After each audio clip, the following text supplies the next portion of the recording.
Hey, we got him on the phone here. This is There we go. Link. You have a prepaid call from Andy. Okay, can you guys hear him? Can you hear him, an Shaun? inmate at Yes. California Institution for Men, Chino, California. School This shooter call Andy and your Williams, telephone Charles number Andy will be Williams from monitored and Santana, recorded. California. To accept this call, say or dial 5 now. Thank you for using Global Tel Link. Andy, Hey, what's up, Mr. Phil? how are you? I am well. Yourself? Good. You are on a YouTube Zoom meeting with a lot of people from the USA and the UK. Okay. And Mr. Shaun Attwood and Mr. Ron Swanson are on with us. And introduce yourself to them. Tell them who you are and tell them what you're up to. Hello, everybody. My name is Andy Williams, and I call in just because Phil gives me this opportunity every now and then to just kind of share my story and highlight like the red flags that kind of were missed in my experience, so they're not missed in any future ones. So you went to prison. How old were you? I was 16 when they sent me to adult prison. 16, you went to adult prison. You went to a California Yeah. prison. Yeah. People have been asking, like, how is that? Was that a tough experience, Andy? Yeah, it was terrible. Obviously, like, transitioning in, I still had no sense of self. Like, I didn't know what my values were. A lot of, like, my character defects that contributed to me choosing to commit crime were still there. And so I still, like, wanted to fit in and have, like, this unhealthy need for acceptance. But prison sucks, man. I was 16, and I had grown men trying to show me how to put knives in my butt and tell me what to do during race riots and stuff. So it was it was like a culture shock for me. So, you know, you and I have known each other for some time now. And I was trying to explain to these guys, like, we're pretty friendly. We're pretty close. Yeah, you're awesome.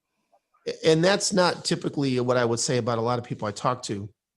Let's just start with this. And I think the best thing we're going to do is Shaun's going to ask you questions, Andy, and I think the fans that are watching are going to ask you questions. But just tell them this. We talked to a serial killer last week, Andy, and he was like, you know, I'm not remorseful at all. If you let me out today, I'll kill more bitches. Are you remorseful, and would you kill again? Absolutely, man. And like every time you mention that, like I feel really uncomfortable and like uneasy. But I am so sorry for the harm that I caused my classmates and the high school and the community. And for me, it just goes beyond saying, "Oh, I'm sorry," or "I take responsibility," and that's that. Like I try to attend victims impact groups. I facilitate victims impact groups. You give me this platform and this opportunity to do stuff like this. I'd like to think that like if I had a camera following me, people would be able to see like I'm sorry. You know what I mean? Like they would just the way I conduct myself and the things I choose to do today. And you are definitely remorseful. Absolutely. And you have made something in your life in prison. You've gotten some college, some training, some high school. What have you done since you've been there? So thankfully, I've had a lot of people that cared about me, like tell me the truth and say that this sucks and this isn't really like an environment that I want to fit into. And so I was able to get my high school diploma, and then I earned an associate's degree in behavior and social studies. And then I got a handful of vocations, and that really helped me with like realizing what my values are and what it is that like the person that I want to be. And a couple of years ago, I was given an amazing opportunity, and I was selected for a program where I got certified as a drug and alcohol counselor. So now I facilitate substance abuse groups, anger management, criminal thinking, family relations. It's just a really cool opportunity. So how long is this call, Andy? Is it 15 minutes? Yeah, 15 minutes. Can you call back again? Yeah, whatever you want. Okay. So we're going to just open up for some Q&A. You're going to meet Shaun, and Shaun's going to ask questions, and the people that are watching are going to ask. Is that okay? Okay. And I've been showing your two victims that have died. Right now we're showing Brian Zucker. What do you know about Brian Zucker, one of your homicide victims? Brian was an amazing kid. He wanted to be a stuntman and a doctor. His family is very, very religious. I sat next to him in English class. Mm-hmm. He was an amazing, amazing human being. And how about Randy Gordon? So I didn't know Randy, but from what I've heard about him, he he struggled a lot growing up with like divorce and living in poverty and stuff. He had already earned a scholarship to go to college, and he wanted to join the Navy and then join the CIA after that. A couple years ago, a friend of his actually came to visit me. He wanted to join the Navy. A little bit more about Randy. Yeah. So, Biff, just to honor the victims, Andy, you mentioned them a lot. Yeah. Just in honor of them, who were your victims? I murdered Brian Zucker and Randy Gordon, and I attempted to murder Scott Marshall, Travis Tate, Melissa McNulty, Trevor Edwards, Raymond Serrato, Heather Cruz, Barry Gibson, James Jackson, Tristan Saladay, Matthew Heyer, Carla Leyba, Tim Estes, and Peter Ruiz. Awesome. Okay, Shaun, what do you got? Yeah, I'd like to thank Andy for spending time with us today and commend him on turning his life around. This is an absolutely heartbreaking story for everybody involved. Of course, our hearts go out to the family members of the victims. And the purpose of this video, it's educational. We're trying to understand the mindset to prevent this kind of thing from happening. Now, my first question for Andy, and I hope it's not too personal, it's come up in the chat a few times, is if Andy could tell us how he met his wife. Okay, so Andy, you probably can't hear all this, but I'll kind of just, I'll give you the questions, okay? Okay. How did you meet your girl? Oh, I knew her in high school. So you knew her from high school, so you guys kind of... Yeah, she was a friend of a friend. Did you keep in touch, or did you reconnect when you were locked up? No, it took about 5 years. This call and your telephone number will be monitored and recorded.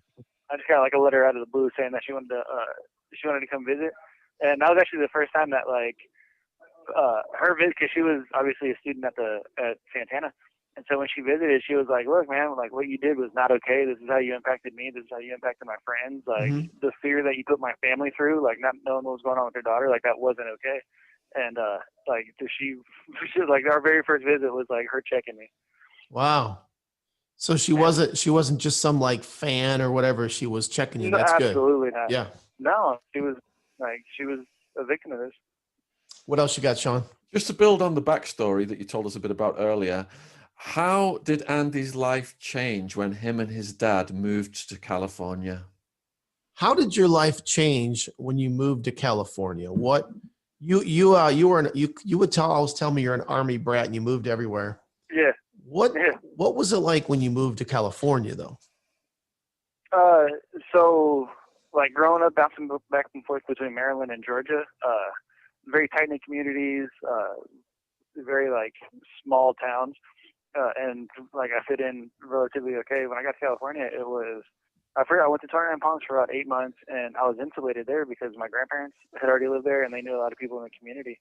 But then when we moved to San Diego, there was more people at Santana High than was in the city that I grew up in Maryland, and so it was just a complete culture shock for me. I wasn't used to like the games that people played, and to have like no identity and no sense of self. Like I relied on other people to tell me things for my self-esteem at the time. And so I was like really affected by a lot of but just the people that I chose to hang out with. So it was a bad situation for you. Yeah. What else you got, Shaun? When he started in school, did he find it difficult to make friends, and how soon did the bullying start? When you first began schooling in California, was it hard to make friends, and when did the bullying start? No, 29 Palms was fine. Like I found like a cool little social circle over there. When I got to San Diego, I had been abusing drugs and alcohol for a couple of years at that point. And the first person I met when I moved to San Diego, I got smoked pot with. And then, like through him, I got introduced to kind of a rougher crowd at a. This call and your telephone number will be monitored and recorded. And I had like this really unhealthy need for acceptance, and I couldn't stand to be rejected. So I just latched on to this group of kids, even though like they didn't value me or treat me well at all. And so because I was new, I was 5'2", 98 pounds, whatever. I was a little bitty person. I had an accent. Like it started just with the name calling, and then I'd get socked, and then it just progressed from there. So they called you names, they punched you, they assaulted you, and they started doing even more aggressive things to you. Yeah. What was the worst bullying he experienced, and is he okay to talk about the sexual abuse? What was the worst bullying you experienced? What was the worst? And can you talk about the sexual abuse? Oh, for sure. So, I think like the worst form of bullying was I got sprayed with lighter fluid one day and set on fire, and that just like and people laughed like I was rolling on the ground trying to put myself out, and that just kind of drove home that man like nobody is like I'm a joke to these people like nobody cares about me, they don't value me, like I'm not important to these people. Very sad. Yeah, so the sexual abuse was one of my friends, a boy named Josh Stevens. His stepdad was like assaulting the neighborhood kids, and while I didn't get it as bad as Josh did or some of the other kids did, like he would, if I wanted to ride in a car with him, like he would grab my genitals or my butt.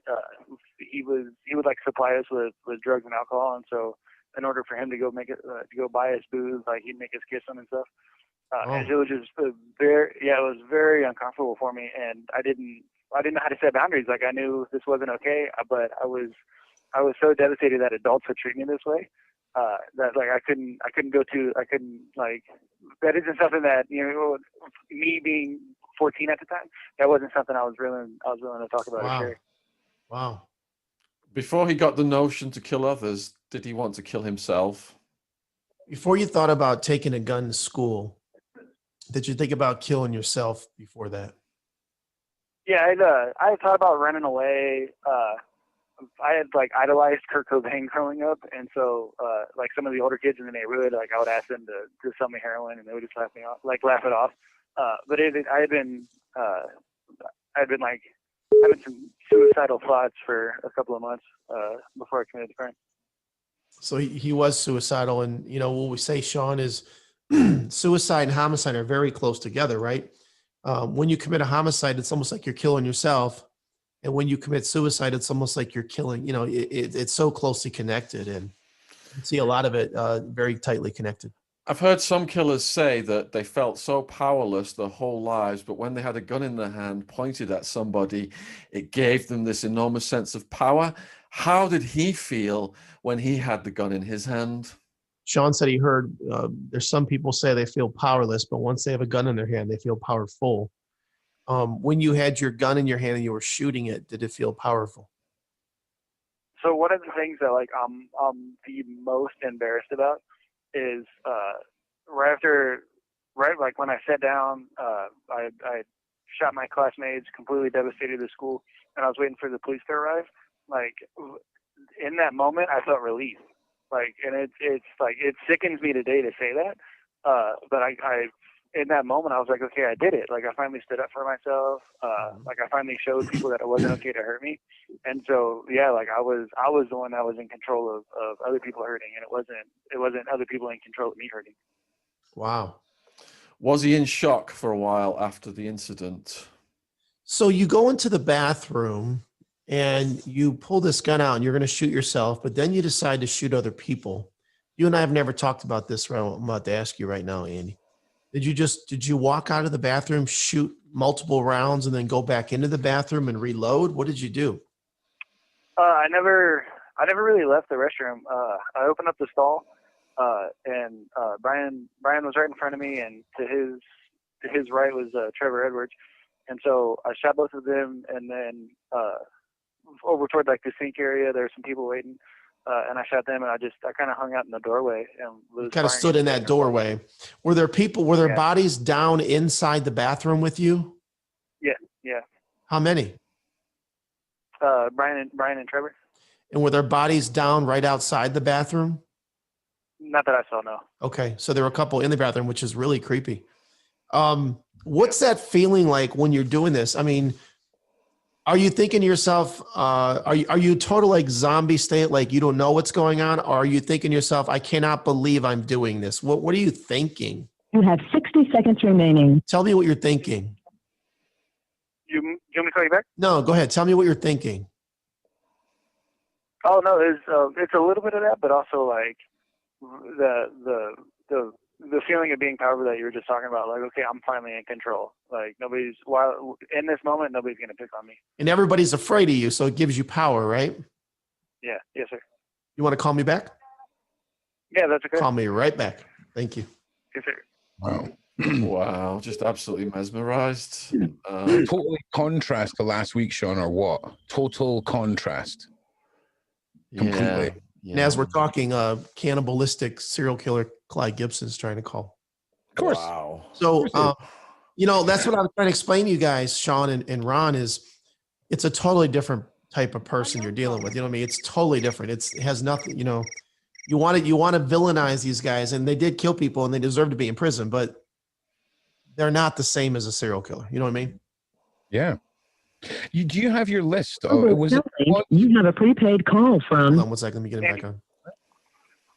an inmate at the California Institution for Men, Chino, California. This call and your telephone number will be monitored and recorded. To accept this call, say or dial 5 now. Thank you for using Global Tel Link. Hello. Okay, we got Andy back. Anybody else have a question, Shaun? You want to Yeah, throw? how did he process what he'd done? Did he go through various stages, shock, realization, guilt, etc.? What were the stages you went through, Andy? You imagine you got arrested that day. You went to the county jail. You went to trial. You went to prison. Did you go through? Were you shocked? Were you remorseful right away? Were you angry? Were you confused? What was your mental state through all this?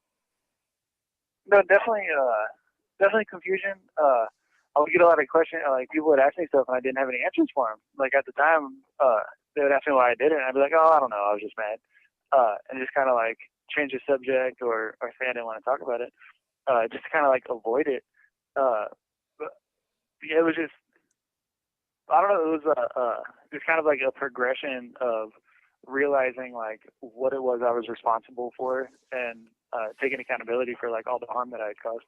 How long did it take that process? Like, when did you kind of finally realize, I cannot believe what I've done, and I'm going to take ownership of this? Probably 2012, when I was sitting inside of a victim's impact class, and again, right, like if I avoid something, then it's not, it might not necessarily be real. Wow, And 11-year victim's process. impact class, 11 years. yeah, it was, and I made it a point, like, man, I harmed these people so much, and like a lot of people I didn't even know their name. And that's why it's so important for me to say it today is just like to take accountability for specifically for the harm that I've caused, and to do the work instead of like avoiding it or say I don't want to talk about it. Mm-hmm. To actually do the work, to stand up under it and take responsibility. What was the significance of the Linkin Park lyrics? Yeah, what was the significance of the Linkin Park lyrics, and can you quote them? I'm sure you'll forever remember those. Yeah, actually, it's crazy. Like I don't even listen to that song anymore.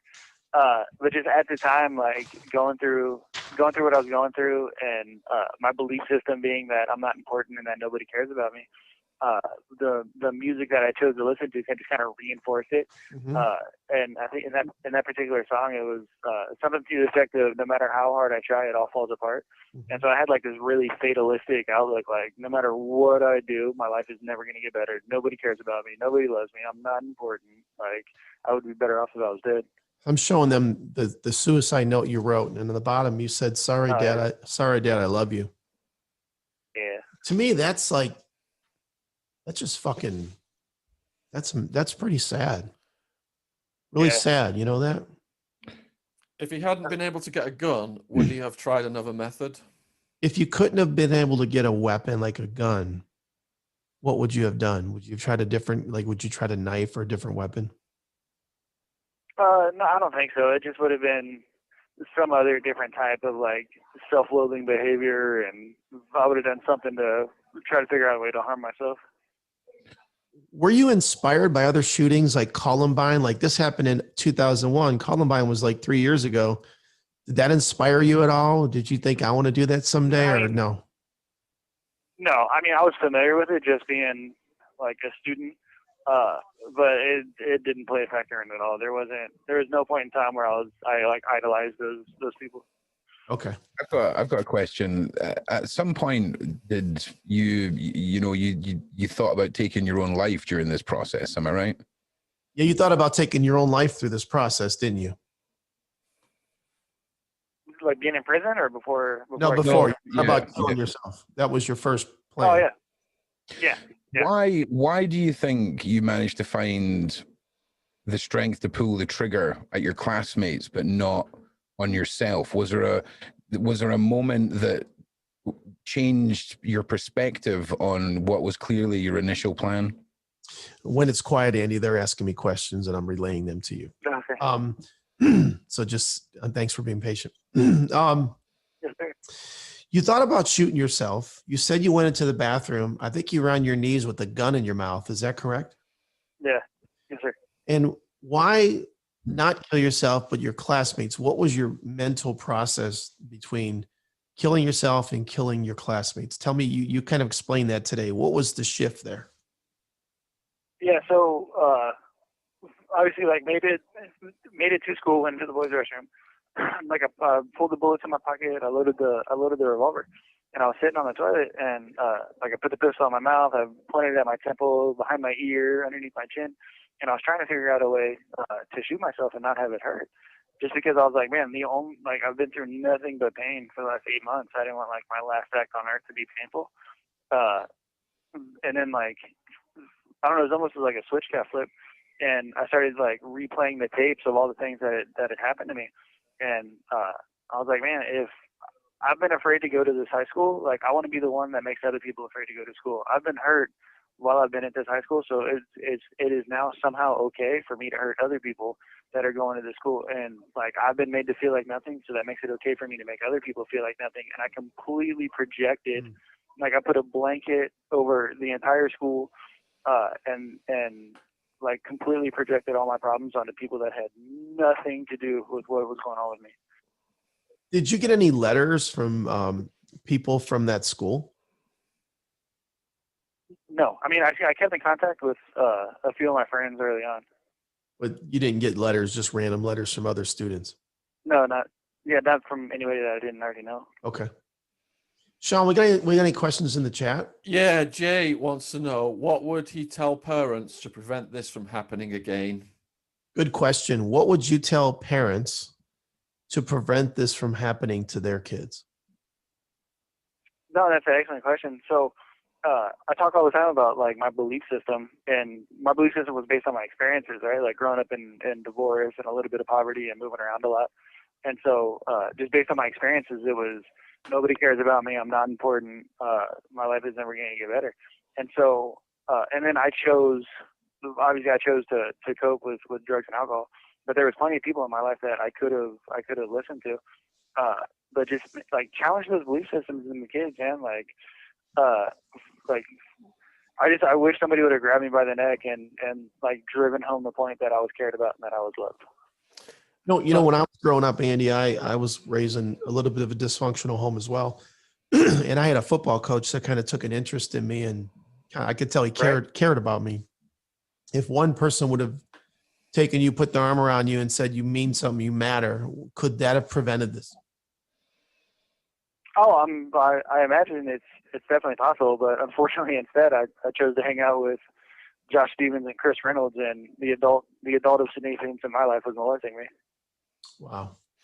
Hannah has asked, does Andy blame anyone but himself for what he did? This call and your telephone number will be monitored and recorded.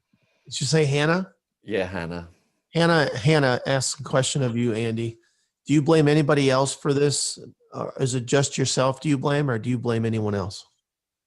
Oh, it's 100% me. Like nobody can make me do anything. Like I am 100% responsible for this harm that I've caused.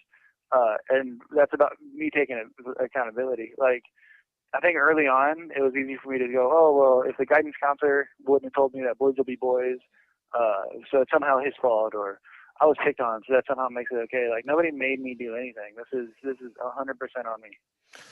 Matt wants to know if he's been diagnosed with any mental disorders. Matt wants to know if you've been diagnosed with any mental disorder. Not any mental ones. I talked to a psych right when I came into the crime, and they diagnosed me as I had a drug dependence, but that was it. And that's what we see, Shaun. Most of these guys are not mentally ill. Very rare. Miranda has asked, is he still angry with the bullies? And is there anything he would want to tell them? Miranda wants to know if you're still angry at your bullies. And is there anything you would like to tell them if they were listening? No, I'm not angry at the bullies. I don't know what I don't know, right? And at the time, like, I lacked the ability to set boundaries or like effectively cope. Like when somebody calls me an idiot or a retard or a bitch or a coward, like I believe them. And today, like my value and my esteem, I don't get it from other people. Like I get it from me. And so it's important for, like, I teach people how to treat me today. And so it's important for me to like set boundaries and let people know like what's acceptable behavior. And in high school, I just didn't do it. The dude has asked, did he bring a bunch of ammo? And if so, why, if he was only going to This kill call himself? and your telephone number But I will be think monitored and recorded. Say it again, Shaun. the question is, did he bring a bunch of ammo? And if so, why, if he was only going to kill himself? His intention was to go out with a suicide after the shooting, though, wasn't it? Okay, so good question, Andy. You brought your gun and 40 rounds, correct? 40 bullets. Yes, sir. So as you got on the school bus and drove to school like all the other kids, were you planning on killing yourself or killing other people? I mean, 40 rounds, you're not just killing yourself. Yeah. No, so the intention was definitely to shoot at my classmates, to show them that it wasn't okay to pick on me, and then ultimately to kill myself. So that was the plan. Kill your classmates and kill yourself. Greenie has asked, did any surviving bullies ever apologize to him? Did any surviving bullies apologize to you? No. Ian wants to know if looking back now, it feels like a bad dream. Ian says, when you look back at it now, does it feel like a bad dream? No, I mean, it's like really depressing, right? Like I think every day leading up to March 5th, like I was a victim, but choosing to do what I did, I think I completely forfeited the right to say like, oh, what happened to me wasn't, I mean, even though what happened to me wasn't okay, but what wasn't okay for me to steal my dad's pistol and shoot my classmates. Like simply like I shot my classmates because they were students at Santana, and I couldn't think of anything more trivial. And that's one thing about Andy, I'll tell all of you listening, is he does take responsibility. He doesn't blame anybody else. And it's kind of refreshing because a lot of people who are in his position blame everybody else. A lot of people are asking about his views on gun laws and prevention. So, this is one of the things I talk a lot about, Andy. We could say we have gun laws, but most killers get their guns from home, or they steal them or whatever. And you just got your gun from home, right? It was pretty easy. Yeah, I stole it from my dad. If your dad didn't have a gun, would you have tried to, like the Columbine guys bought it from someone else illegally? Would you have tried to do that, you think? It's unknowable, but I don't think I was hanging out with any arms dealers. So I don't know if that would have been an opportunity I would have had. So if your dad would have had the gun secured, you had no access to it, that could have been something that stopped this. Yeah. So unfortunately, I was in our house twice when I got broken into, and so my dad kept the pistol, the bullets, and the key completely separate. And the only reason I even knew where the key was is because of the times that I was in the house when it was robbed. And so he did everything right. But he also told you where everything was in case you needed it, right? Yeah. And yeah. When he gets out, would he revisit the school? When you get out, will you go back to the school? I mean, I don't know. I think it'll be like a neat opportunity if like they would want me there just to, I don't know, apologize publicly. But I wouldn't want to cause more harm by my presence. Like I wouldn't want to show up and say like, oh, it's so important for me to say I'm sorry and traumatize more people. I think it's interesting because we would all have that fantasy if we were all laying in a prison cell, like if I get out, I'm going to go apologize, but that's kind of cool. Like only if they invite you, right? I mean, that's probably the right thing to do. Yeah. Yeah. Cause I don't want to re-traumatize anybody. Mm-hmm. What are his relationship with his parents like now? And does he get visits? What is your relationship now with your mom and dad? And do you get visits at all? Yeah, before the globe shut down, my dad, I mean, everybody's in different states. And so my mom would try to fly out once a year, and she's a very guarded woman, and I accept that now. That's just who she is, her personality quirks. And my dad's kind of the same way, just not the most emotional person, and that's okay. So they're not very emotional. So that your mom comes once a year, and You have 60 seconds remaining. how often would your dad visit you? When he was in California, he was at least once a month. He would go. He's not in California anymore? No, he moved to Ohio. Oh, wow. Okay. Yeah. What's his post-release plan? What is your plan when you get, can you call me back, Andy? Yeah.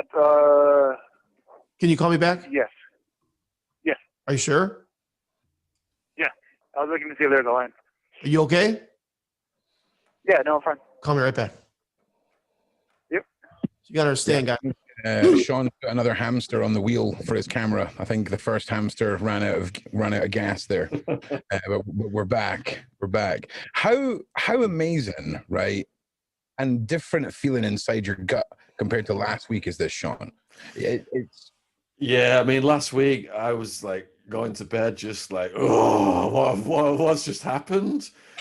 But to hear the turnaround of this kid, Yeah. and to hear the positive energy in his voice, you know he's on the right track. He's remorseful. You have a prepaid call from Now you got to understand prison life, guys. an He's in inmate the at line the usually. California Institution he's not for very Men, big, so Chino, California. he says if there's any This call killers and that your want the telephone phone. number will be monitored and That's why I recorded. asked him, To is it accept okay to this stay on the call, call? say or dial 5 now. I don't want to put him in Thank you for jeopardy using Global Tel Link. for his safety. All right, you're back, Mr. Andy. This will be the last time we do this. I apologize to have you call back 3 times, but Oh, it's fine. what was the last thing? What's that? We were asking about his parents. So the question is, Oh yeah, so we were asking about your parents. how did his parents react when they found out what he'd done?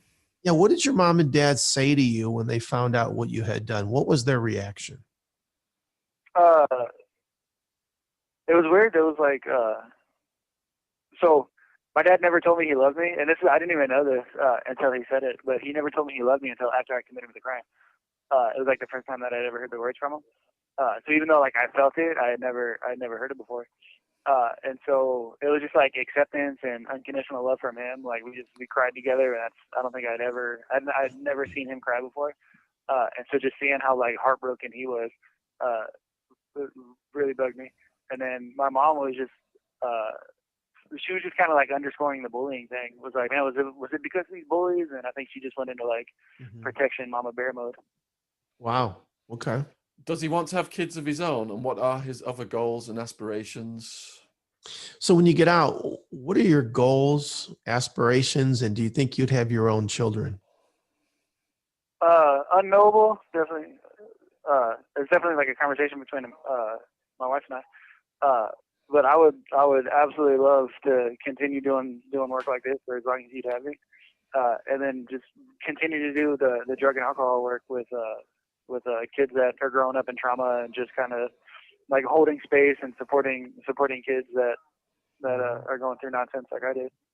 And you said having your own kids, you're just not sure. We're unsure. Okay. Does he recognize the kid behind the trigger, or has he come so far away from that it's like looking at a different person? Do you still know the boy that shot those kids at Santana, California? Do you still know that little boy, or is he long gone? You know what's so I had an amazing going through this drug and alcohol thing. It was like the parallel process, right? This call and your telephone number will be monitored and recorded. They taught us skills in group to like open up people to help them share, but we had to go through it first. And so I had a lady came in and she was teaching us denial management from the Department of the Navy, and she would work with she's a Marine, and she had worked with Marines coming back from combat for the last 15, 20 years. And so she completely broke me down when it came like she explained to me the difference between guilt and shame. And so I was like, I've been beating on that boy for, at this point it was like 17 years.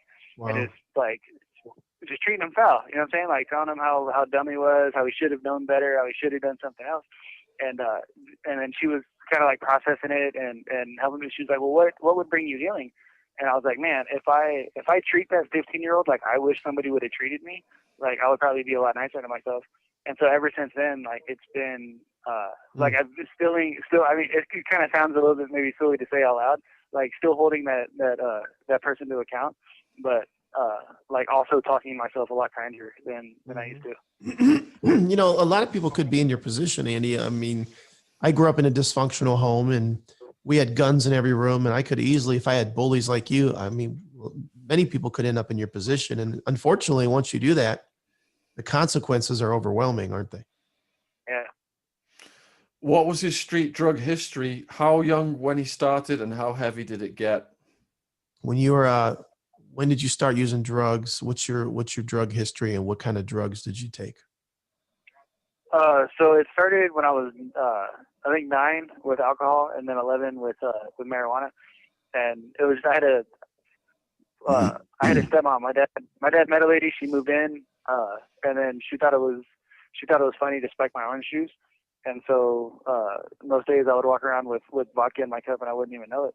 But she liked me when I was at Xavier. So I was like, oh, this meets a need of mine. Like, I started associating alcohol with acceptance, and so when I drink, people like me. And it was the same thing with marijuana. Like, if I smoke pot, all my friends accept me. It numbs the nonsense that I'm going through. Like, if I'm sad because my mom left, that's not an emotion I'm comfortable with, so I can go smoke a little bit of weed, and I'm not sad anymore. I just want to play video games. And so that was like the only coping skill that was effective. And so I did it. I just probably until I was 27. I'll have 8 years clean next month. Wow. And what was your favorite video games? Just when you played video games, what did you like to play? Oh, Tony Hawk. Tony Hawk. Did you play anything else? We had like a SWAT game on the computer where you were like a SWAT member or whatever. But for me, it was just mostly sports. You like sports games? Yeah. And what else did you do when you were at home alone? Your dad wasn't around. Were you watching TV? Were you listening to music? What were you doing? Yeah, just like, listening to music, watching wrestling, mostly. Just normal teenager stuff. Was he sober on the day of the shooting? Were you intoxicated the day of the shooting, or were you not? Not that morning, no. But like Friday night, Saturday night, Sunday night, I was abusing drugs and alcohol and pills. So you were high all weekend coming up to the shooting, but when you got up Monday morning, what time of the day did this shooting happen that morning? What time was it? I believe like 8:30, 9 o'clock. Wow. Has he met any other school shooters in the system? Have you met any other school shooters? No, I was actually funny you asked about Columbine. I was cellmates with and this was like kind of part of the process of taking him in and being accountable. Yep. He grew up in Colorado. He was in the foster system. His foster sister was one of the victims at Columbine, and like he kind of just had to share with me what it was like to send his sister to school and have her not come home. And that really impacted me, because it's the same thing. I'm responsible for that, right? Wow. And so it was little things, man. It's not like he doesn't. Obviously, he missed her on like Thanksgiving and Christmas, but just to hear the story of like having to go into her room and pack up all her stuff and just try to and so obviously like he didn't cope well with the loss of his sister, obviously, and chose to commit crime. But it's one of those examples of just like a really small world. Wow. In prison, as a young person, he surely got picked on. Did that give him a feeling of history repeating itself, and did the rage flare up again? When you went to prison, were you bullied by other inmates, and did that rage come back from high school? No, it was just terror. This is Terror. Like, yeah, I was passive most of my life, right? Like, I just kind of placate people or be a victim. That doesn't really go over real well here, so I had to like shift from being passive to being like relatively aggressive. And I was 5'2", 98 pounds when I committed the crime. Like, I'm 6'4", 220 today, and so I'm a little bit bigger than most people around here. Have you had to fight? Not in a very, very long time. But you did at one time. You had to fight somebody. Yeah. I mean, I don't want to say like Mexican kids, but just Mexican kids. Okay. So is that because of the gang and the racial divides? Is that because of the gangs and the racial divide there?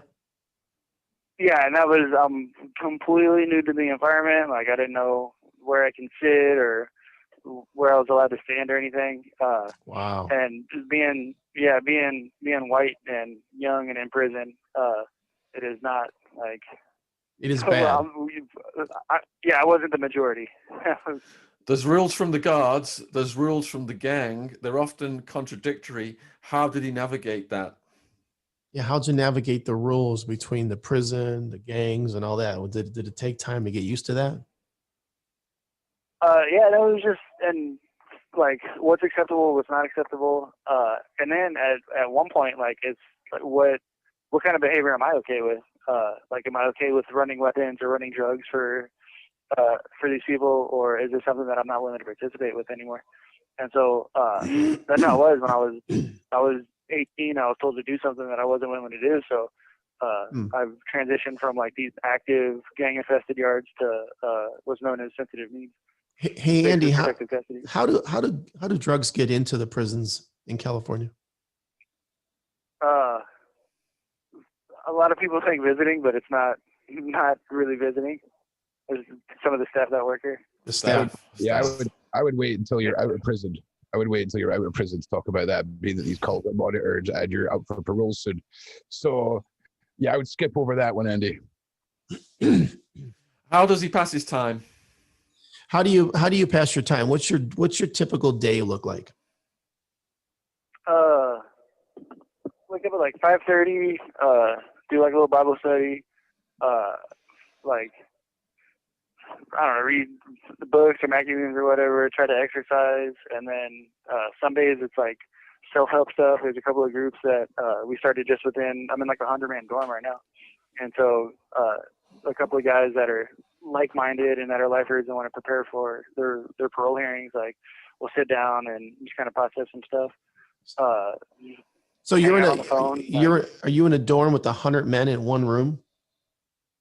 Yeah, it was 160, but because of COVID, they started spreading people out. So 100, you're in a bunk bed? Yeah, it's a nightmare. You're in a bunk bed and 100 people in one room. I can't imagine that. First of all, how many meals a day do you eat? Do you eat 3 meals? Yeah, they feed us 2 or 3 times a day. Like breakfast, we get breakfast and then a lunch with the breakfast and then dinner at nighttime. How is it? How's the food? I usually either cook for myself or I'm not very good or have like my friends cook. Really? Yeah. So you have some friends in prison? Oh yeah. I imagine he has some workout partners. What's the fitness regimen? And do they improvise? Because I imagine there's no equipment available because it would be weaponized. So you work out.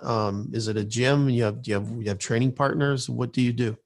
No, I try to just do it by myself because like it's like my self-care. So I just put some headphones in and do whatever. But we got like pull-up bars and dip bars and little like push-up machines and stuff like that. You don't really have like weights so you can club another inmate? No. Do you No, run? not Do you anymore. run? Can you run the yard? Do you do cardio? Not as much as I probably should. But yeah, I'm trying to get back into jogging. Can you do that though? You can run if you wanted to. Yeah, we have this place is like Chino is very unique, and every dorm has like they call it a mini yard attached to it, and so like I can go outside and kind of hang out on the mini yard, and like there's like a little section that like I'll garden or go like pull weeds or whatever. When committing the crime, was he in a rage or was he as cool, calm, and collected as he sounds now? When you were carrying out your crime, were you in a total rage? Were you like black, blind, or with anger and rage, or were you calm like you are? No, I think it was more like hurt and resolve, and it was like more goal oriented. Where if I do this and I follow through, my life is going to get better, and so I need to. This was a goal. You had a plan that you were just following the plan that you thought about. Shaun, we're going to run out of time here. I'm going to let you and Ron ask the last 2 questions. Shaun, what's your last question for Andy? Okay, so if it's KOS for sex offenders in prison by the gang rules, what are the gang rules for school shooters? Because if the victims are young people, it sounds like it will be a pretty dangerous situation to be in. What are the prison rules for school shooters and those that kill students like yourself? I mean, where are you on the hierarchy? Or child predators, molesters on the bottom? Where are you at? Yeah. So that was part of like coming in and kind of catching the blues for harming children. And I think the only reason I got a little bit of leeway is because I was 15. This call and your telephone number will be monitored and recorded. And Ron, do you have anything you want to ask me? Any last question? Yeah, well, to be honest with you, I just want to say thank you. The transition and the difference between who you were and who you are is incredible. And I would love the opportunity to have another conversation with Andy, not on the internet, because I think there's so much Seconds remaining. So Ron just wants that. Ron's my producer. He wanted to thank you for being on, and he loves that you've changed and you've changed your life. And you know, he'd love to have a conversation with you, not in recording sometime. Yeah, but thank you for saying that. Ron is in Scotland, and Shaun is in where? Shaun, you're in southwest of London. Southwest of London. So you're on with multiple countries here today. We know you're going to run out of time, Andy. I hope you have a great weekend. Tell Amanda we said hey. Yes, sir. Thank you. Talk soon, okay? I will. All right, buddy. Yes, sir. All right. Bye. Bye. Wow, that was not many killers say yes, sir. That was a whole different energy frequency from last week for sure. Can you imagine the difference in the intensity going for a Starbucks with Delmas and a Starbucks with Andrew?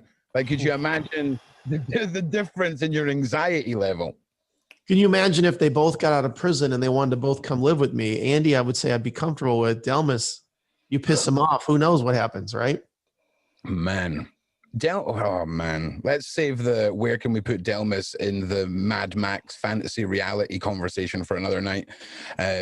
But really just incredible. And I think, I genuinely think that Andy's got the potential of coming out of prison and being the first reformed, like, poster child almost for this school shooting wave that has occurred over the last sort of couple of decades. And I think he's going to do well. I think he'll make it because he has outside people. He has his parents still, he has a woman on the outside. I think he'll make it. But let's summarize here, ladies and gentlemen. This boils down to a young man pushed to his limits, feeling unloved by even the people that created him, pushed and felt like he had no one to talk to, no release of the pain inside. And if you've got teenage kids that are yours, nieces, nephews, cousins, whatever, if they have a shift in mood, or they suddenly go quiet, or they're suddenly wearing long sleeves all the time, pay attention to these signs, because just because we all sort of pan off teenage hormonal bullshit as teenage hormonal bullshit, it's not that to them, and it can be devastating. And just to know that if somebody was to have sat down with Andrew and made him feel value in himself, that he may not have taken those lives and may be free. And it's weird, I was bullied a lot throughout high school, like at high school and primary school. My dad wasn't there, I was single mom, it was a different era and all the rest of it. And obviously I'm a big guy and I've always been a big guy, so I know where you go to. I mean, I remember being, so badly bullied that I would go home for lunch and then lie to my mom about why I'd come home for lunch, because I didn't want her to worry about me being bullied. And it's all these pressures, and I can understand it, but I had a loving environment. You can relate to what he's saying, can't you, Ron? Yeah. Well, yeah, but if you took away the loving mother from my equation, and I had no value or anything, who fucking knows what I would have done? Who knows? That's what I said. Who knows? Pressure cooker, mate. It's a pressure cooker. Yeah. Do you know what I mean? Before I check out here, I just want to say, here's a lesson for all of our viewers for Shaun Attwood's channel, Ron's channel, is we just presented to you two American killers, a psychopathic serial killer and a school shooter. And they both were pretty personable. They both didn't really sound like monsters, but they both did monstrous acts. And I think that's the key here. When we talk about crime prevention, I teach people these warning signs, and like, well, you know what? Andy's like 96 pounds. He's 5'2". He won't do that. You never know. Yeah. or you're going to take a ride with Delmas Coven. He seems like a jovial guy who just bought you dinner. You never know. You just know. So that's the key. Killers do not look like killers anymore. They do That's not. the message. Delmas Colvin could be the sort of person that delivers stock to wherever you work once a week, and you look forward to seeing him because he's just a 15-minute a week interaction with someone like a huge big guy like Delmas would be hilarious. But little do you know, behind those mixed fruit and veg in the back of that lorry is a bunch of dead hookers. So, it's, And he's, you're talking sports with him. You're like, when he leaves, you're like, I really like that guy. Oh, let's talk about sports games for a minute, Mr. Phil Chalmers. Let's talk about school shooters who play fucking Tony Hawk skateboarding game and then go and shoot up a school. Live stream soon. I knew that Tony Hawk game was really bad. Yeah, man, it was a really bad game anyway, Tony. I mean, a lot of people love it, but Jesus, it's going to blow his mind when he comes out and sees where 20 odd years of computer gaming graphics have come as well. Do you know what I mean? Hey, Ron, Shaun Attwood, it was great. I hope you guys enjoyed it. I'm going to go get some dinner with my wife. And huge thank you to both of you guys. Huge thank you to both of you guys for coordinating this groundbreaking work. The chat, absolutely buzzing again to have this opportunity to ask these guys questions. Like, this is only possible through technology and through you guys, having the balls to do this. There's a lot more to come, people. And I think one of the most harrowing parts of this entire evening, even though it was a much more positive note than last week, was to hear Andy say, to describe himself, how his bullies set fire to him. I mean, that's gonna stay with me. And you can see the absolute hell that he went through and how he's come out of the other side. So it's a real positive trajectory that he's on now, and I'm sure. Yeah. He's going to do well when he gets out. I would just say to all your people, Shaun and Ron, if you want more of this, True Crime Phil is our YouTube channel, and I'm going to try to interview as many offenders as possible. The whole reason we do this is crime prevention. We're not glorifying any of this, but I want people to hear enough of this and say, damn, this looks familiar. This is my neighbor. This is my own son, and that's why we do this. It's education, crime prevention, saving children. That's what business we're in. And I just want to say, you asked Andrew about whether or not he felt like his bullies, were the reason he did this, or how they should feel. He's a better person than I am. I just want to say this. Yes. Anyone who bullies or oppresses anyone, you're part of the fucking problem. You are the catalyst that drives suffering and pain, whether you're the standard mean girl, whether you're just the O'Doyle's rule kid that runs around causing problems. We know you're hurting inside. Reach out and get that acceptance and that love you need in your life, because pushing people to their limits is deadly. It's deadly, and you're part of the problem. I hope you all lose multiple hours of sleep at night, especially those who bullied Andrew and anyone that leads anyone to draw a gun on anyone. So, yeah. So I'm going to urge the viewers to support your important work.